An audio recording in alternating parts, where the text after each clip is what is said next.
ಸಚಿನ್ ಅಂತ ವಿದ್ಯಾರ್ಥಿ ಮುಖಂಡರೊಬ್ಬರು ದೂರವಾಣಿ ಸಂಪರ್ಕಕ್ಕೆ ಬಂದಿದ್ದಾರೆ. ನಮಸ್ಕಾರ ಸಚಿನ್. ನಮಸ್ಕಾರ ಮೇಡಮ್, ನಮಸ್ಕಾರ.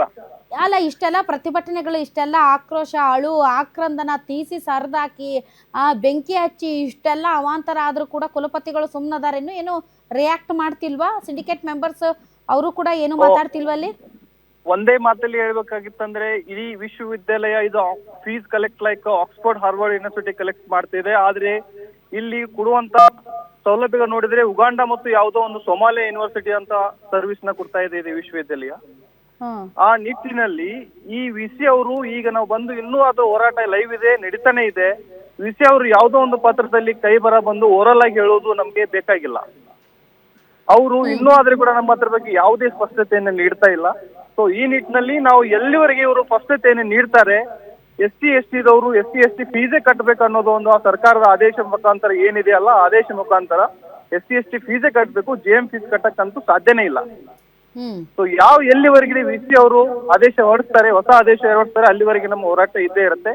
ಹರಕೆ ಉತ್ತರ ಕೊಟ್ಟು ಈಗ ಥೀಸಿಸ್ ರೆಡಿ ಮಾಡ್ಕೊಂಡು ಕೂತ್ಕೊಂಡಿರುವಂತ ಎಷ್ಟು ಜನ ಥೀಸಿಸ್ ರೆಡಿ ಮಾಡ್ಕೊಂಡು ಕೂತಂತ 20 ರಿಂದ 30 ಹುಡುಗರನ್ನ ಇಲ್ಲಿ ಥೀಸಿಸ್ ಹೆಲ್ಡ್ ಅಪ್ ಮಾಡಿದ್ದಾರೆ ಇವರು.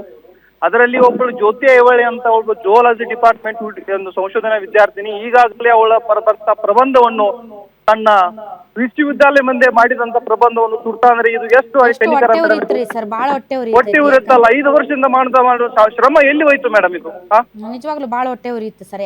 ಆ ದಿನ ಒಂದು ಬಾಬಾ ಸಾಹೇಬ್ ಅಂಬೇಡ್ಕರ್ ಸುಟ್ಟಂತ ಮನುಸ್ಮೃತಿ ಎಂದು ತನ್ನ ಒಂದು ಹುಡುಗಿಯನ್ನ ಇಲ್ಲಿ ತನ್ನ ವಿದ್ಯಾರ್ಥಿನಿ, ದಲಿತ ವಿದ್ಯಾರ್ಥಿನಿಯನ್ನು ಸುಡ್ತಾಳ ಅಂತಂದ್ರೆ ಮೇಡಮ್, ಯಾವ್ದು ಯೂನಿವರ್ಸಿಟಿ ಎಲ್ಲಿದೆ ಇದು ವಿಶ್ವವಿದ್ಯಾಲಯ ಮೇಡಮ್?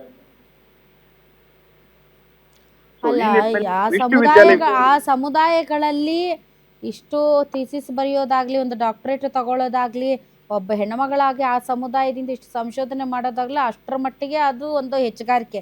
ಅದ್ರಲ್ಲೂ ಮತ್ತು ತುಳಿಯೋ ಪ್ರಯತ್ನ. ಅದರಲ್ಲಿ ಇವರು ಬಂದು ಈ ತರನಾಗಿ ಫೀಸ್ ಕಟ್ಟು ಅದ್ ಕಟ್ಟು ಅಂದ್ರೆ ಯಾವ್ದು ತರನಾಗಿ ಒಂದೇ ನ್ಯಾಯ ಇಲ್ಲದಂಗ್ ಮಾಡಿದ್ದಾರೆ ಮೇಡಮ್ ಎಲ್ಲರಿಗೆ. ಇಲ್ಲಿ ತುಂಬಾ ಇದು ವಿಶ್ವವಿದ್ಯಾಲಯ ಹೊಣೆ ಆಗಿರ್ತದೆ ಮತ್ತು ಇದಕ್ಕೆ ವಿಶ್ವವಿದ್ಯಾಲಯ ಕುಲಪತಿಗಳು ಇದಕ್ಕೆ ಹೊಣೆ ಆಗಿರ್ತಾರೆ. ಸೊ ದಯಮಾಡಿ ಇವತ್ತಿನ ಇವರು ಆದೇಶ ಹೊರಡಿಸ್ಬೇಕಂತ ನಾವು ಇಲ್ಲಿ ಹೋರಾಟ ಮಾಡ್ತಿದ್ವಿ. ಎಲ್ಲಿವರೆಗೆ ಆದೇಶ ಬರಲ್ಲ ಅವರಿಗೆ ನಮ್ಮ ಹೋರಾಟ ಇದ್ದೇ ಇರುತ್ತೆ, ಕಂಟಿನ್ಯೂ ಆಗಿರುತ್ತೆ. ಕರ್ನಾಟಕದಲ್ಲಿರುವಂತಹ ಕಾಂಗ್ರೆಸ್ ಸರ್ಕಾರ ಸಾಮಾಜಿಕ ನ್ಯಾಯದ ತಳಹದಿಯ ಮೇಲೆ ಬಂದಂತಹ ಸರ್ಕಾರ. ಮುಖ್ಯಮಂತ್ರಿಗಳು ಬಾಯಿ ತೆಗೆದ್ರೆ ಸಾಮಾಜಿಕ ನ್ಯಾಯದ ಬಗ್ಗೆ ಮಾತಾಡ್ತಾರೆ. ಅಂಥದ್ರಲ್ಲಿ ಮುಖ್ಯಮಂತ್ರಿಗಳಿಗೆ ಈ ಮೂಲಕ ಏನ್ ಆಗ್ರಹ ಮಾಡ್ತೀರಿ ಸಚಿನ್?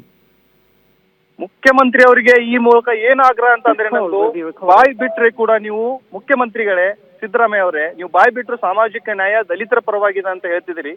ಈ ನಿಟ್ಟಿನಲ್ಲಿ ಇಡೀ ಕರ್ನಾಟಕದಲ್ಲಿ ಆಗುತ್ತಿರುವಂತಹ ವಿಶ್ವವಿದ್ಯಾಲಯ ಆಗುವಂತ ಅನ್ಯಾಯಗಳನ್ನ ತಡ್ಲಿಕ್ಕೆ ತಾವು ಏನಾದ್ರೂ ಕ್ರಮ ಕೈಗೊಂಡಿದ್ದೀರಾ?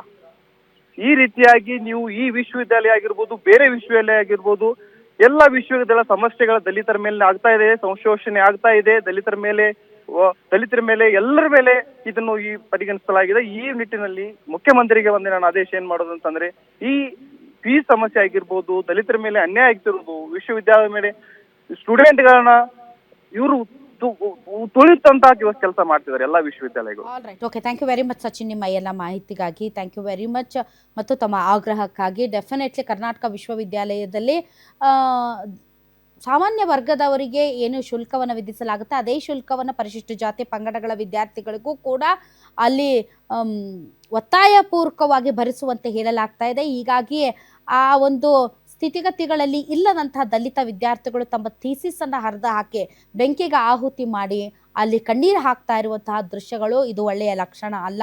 ಆಡಳಿತ ಮಂಡಳಿ ಸೇರಿದಂತೆ ಕುಲಪತಿಗಳು ಮತ್ತು ಸಂಬಂಧಪಟ್ಟಂತಹ ಸಚಿವರುಗಳು ಈ ವಿಚಾರದಲ್ಲಿ ಗಮನ ಹರಿಸಬೇಕು ಮತ್ತು ದಲಿತ ವಿದ್ಯಾರ್ಥಿಗಳ ಹಿತಾಸಕ್ತಿಗಳನ್ನು ಕಾಪಾಡುವ ನಿಟ್ಟಿನಲ್ಲಿ ಕೂಡಲೇ ಕಾರ್ಯಪ್ರವೃತ್ತರಾಗಬೇಕು. ಇಲ್ಲದಿದ್ದರೆ ಅತಿ ದೊಡ್ಡ ಪ್ರಮಾದ ಆಗುತ್ತೆ. ಅವರೇನಾದರೂ ಇನ್ನೂ ಬೀದಿಗಿಳಿದು ಹೋರಾಟ ಮಾಡಿದರೆ ರಾಜ್ಯಾದ್ಯಂತ ಸರ್ಕಾರಕ್ಕೆ ಅದು ತಡೆದುಕೊಳ್ಳುವಂಥ ಶಕ್ತಿ ಇರಲ್ಲ ಅಂತ ಅನಿಸುತ್ತೆ.